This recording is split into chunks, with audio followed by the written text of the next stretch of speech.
Deion Sanders is talking about dominance even after the tough loss to Stanford. You are Locked On Buffs, your daily podcast on the Colorado Buffaloes. Part of the Locked On Podcast Network, your team every day.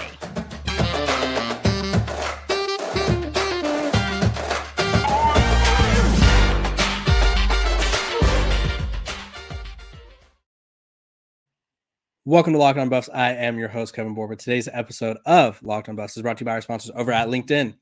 These days, every new potential hire could feel like a high-stakes wager for your small business. That's why LinkedIn Jobs helps you find the right people for your team faster and for free.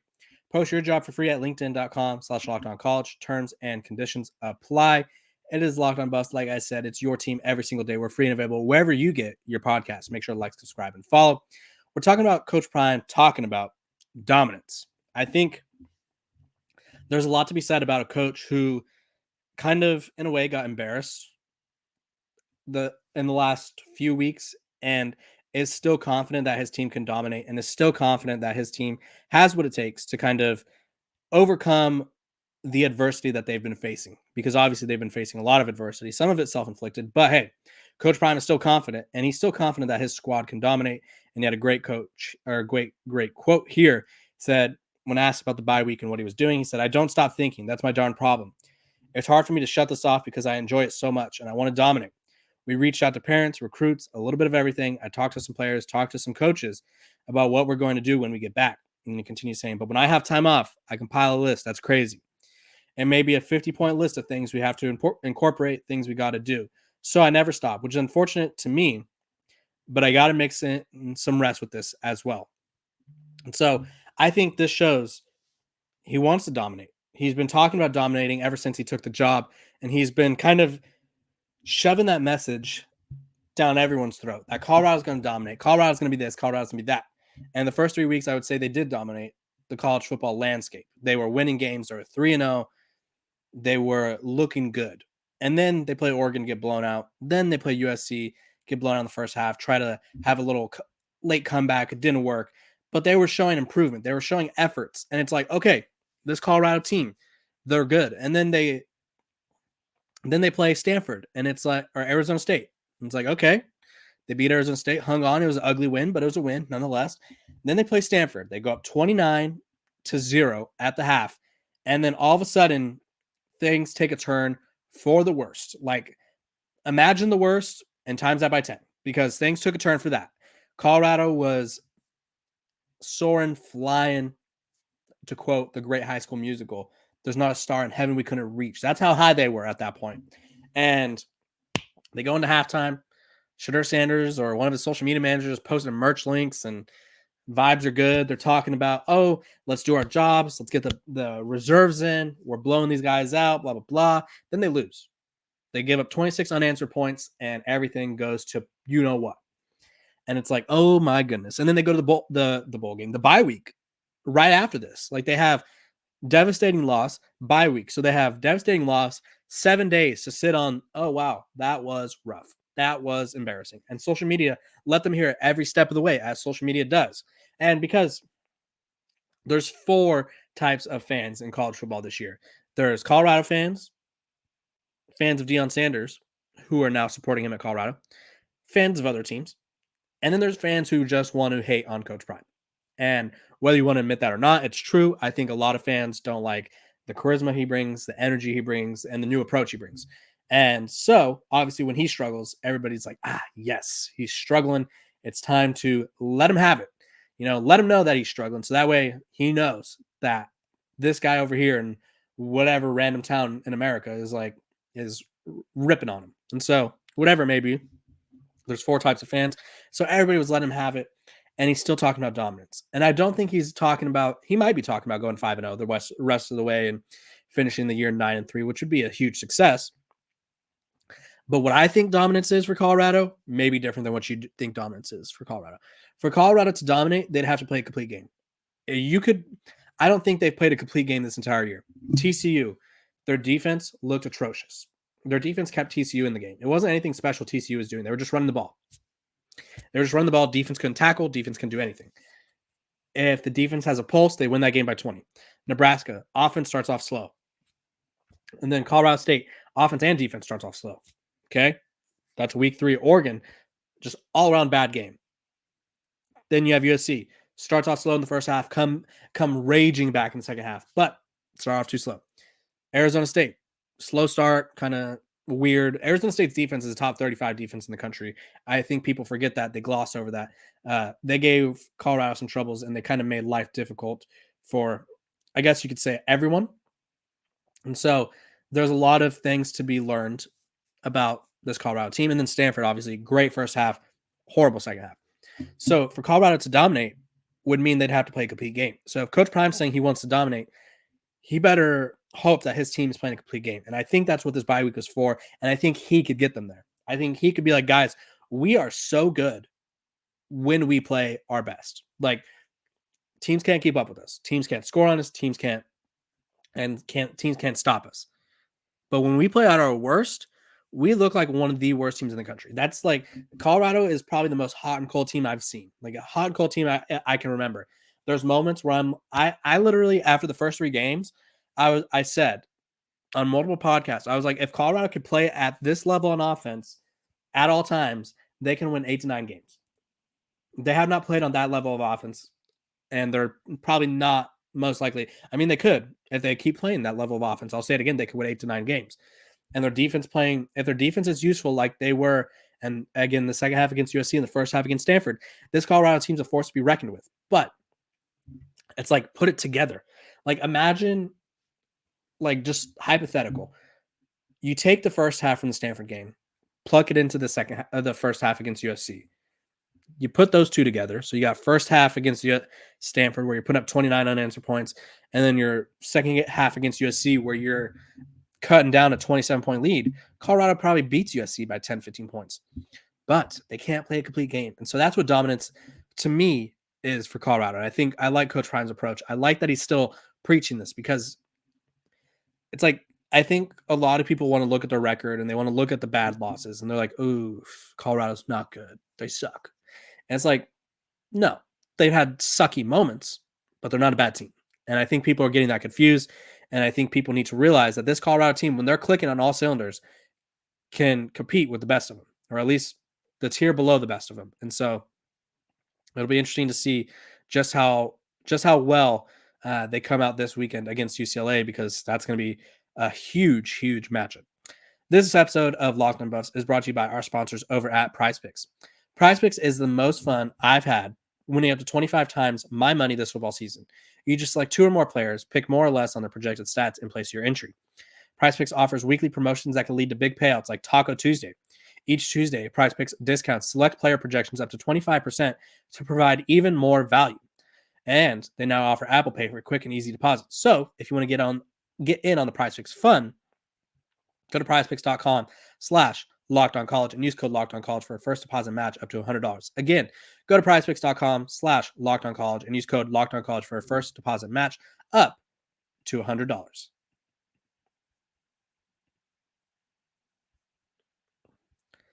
This episode of Locked On Buffs is also brought to you by our sponsors over at LinkedIn.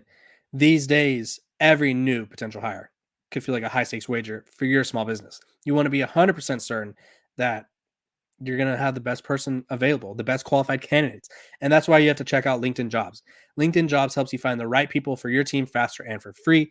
Then, if you want to find the perfect candidate, like I myself once was when I used LinkedIn and found my first job out of college, add the purple hashtag hiring frame to your LinkedIn profile. Spread the word that you're hiring. Simple tools like screening questions make it easy to focus on candidates with just the right skills and experience, so you can quickly prioritize who you'd like to interview and hire. It's why small businesses rate LinkedIn Jobs #1 in delivering quality hires versus leading competitors. LinkedIn Jobs helps you find the qualified candidates you want to talk to faster. Post your job for free at linkedin.com/LockedOnCollege. That's linkedin.com/LockedOnCollege to post your jobs for free. Terms and conditions apply. Okay, we are talking about sign stealing in college football. It's a thing. It's happening. And fans are outraged about it. Coaches, not so much. I think coaches are kind of like, it is what it is. So if you don't know, there's a coach by the name of Connor Stallions over at Michigan, or an analyst, excuse me. And he was essentially paying for himself and other people to go to games of opponents that Michigan was going to play that were possible playoff opponents like Tennessee, Georgia, let's say Alabama, whatever it may be. And they'd go and they'd watch the guys on the sidelines that are like giving like the air traffic control signs to the quarterback. And they were trying to figure out how to interpret those signs. So that way, when they play them, if and when, they knew exactly how to stop them. They knew exactly what was coming. And they knew exactly how to get an edge and kind of prepare. So seems like cheating, if you will. The guy also wrote a 600-page manifesto about Michigan and how he's going to take over and his plan for Michigan, which, guys, we all know, I've never made this clear, but manifestos, there's never been a good one.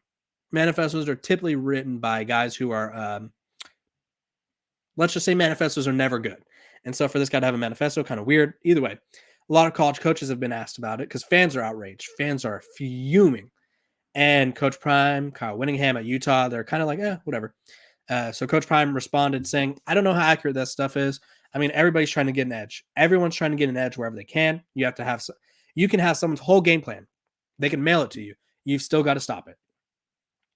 And then Kyle Whittingham said, this is the Utah coach, which not relevant to this, but it's relevant in the sense that I think it's interesting because I don't think coaches are having the response that fans would hope they were. I think they were like, oh, let's cancel the games. Let's boycott Michigan. And coaches are like, Kyle Whittingham was basically like, if your signs are getting stolen, it's your fault. Because every coach, every program in college football watches game film. They may take a peek over at the sideline and they're like, what happened here? Oh, this guy did three hand motions to the right, one to the left, and all of a sudden they were running a counter option or something.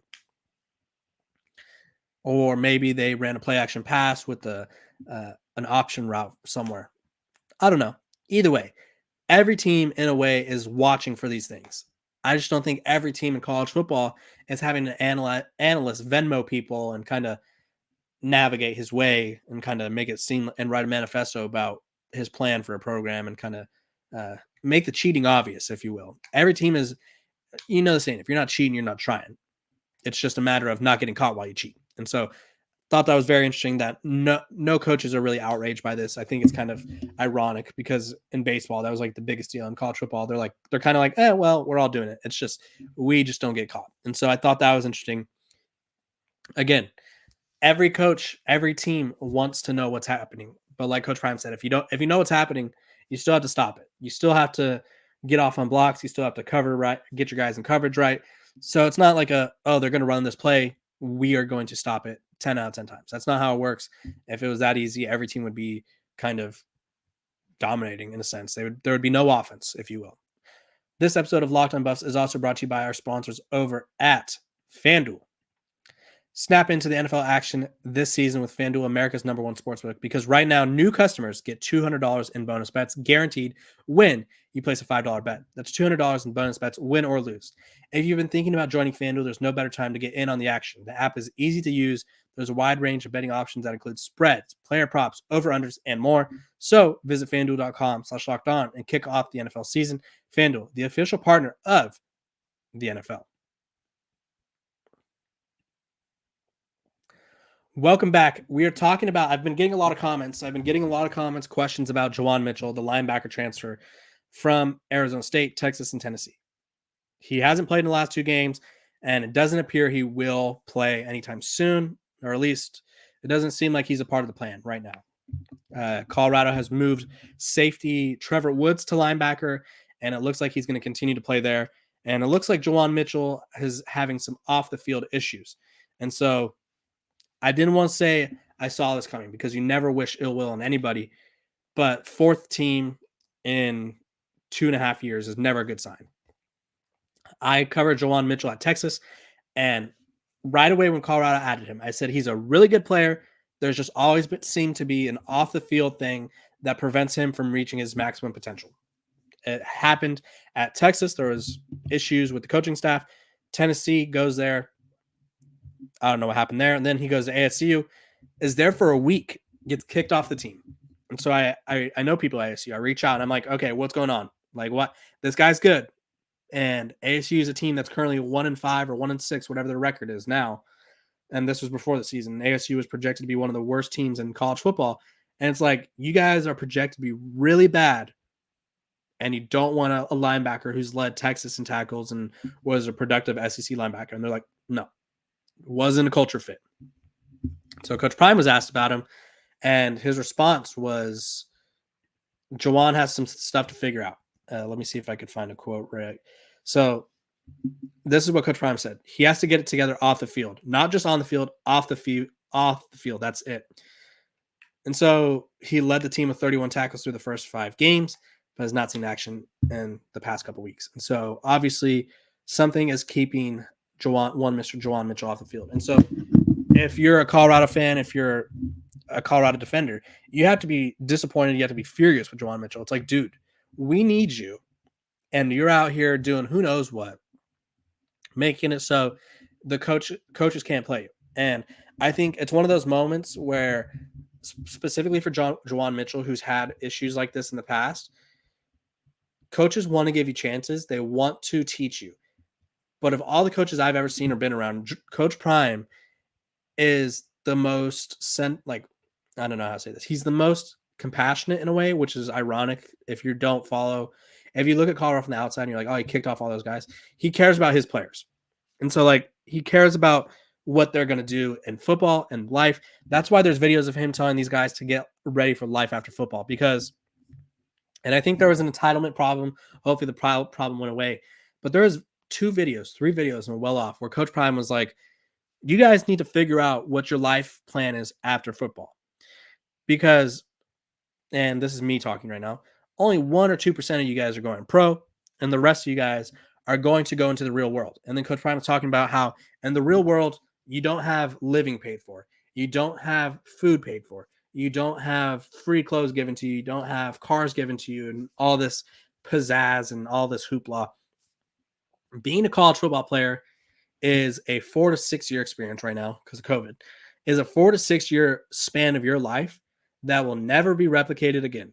You will never have all of the stuff that you have, all the amenities that you have in college football right now. And so some of these guys are kind of dealing with a sense of maybe they think they're more important than they are. I don't know if this is Juwan Mitchell's case. Obviously, Coach Prime didn't go into details, and there's not something that has been told to us where it's worth sharing right now, where it's like he just needs to figure out how to be a complete person.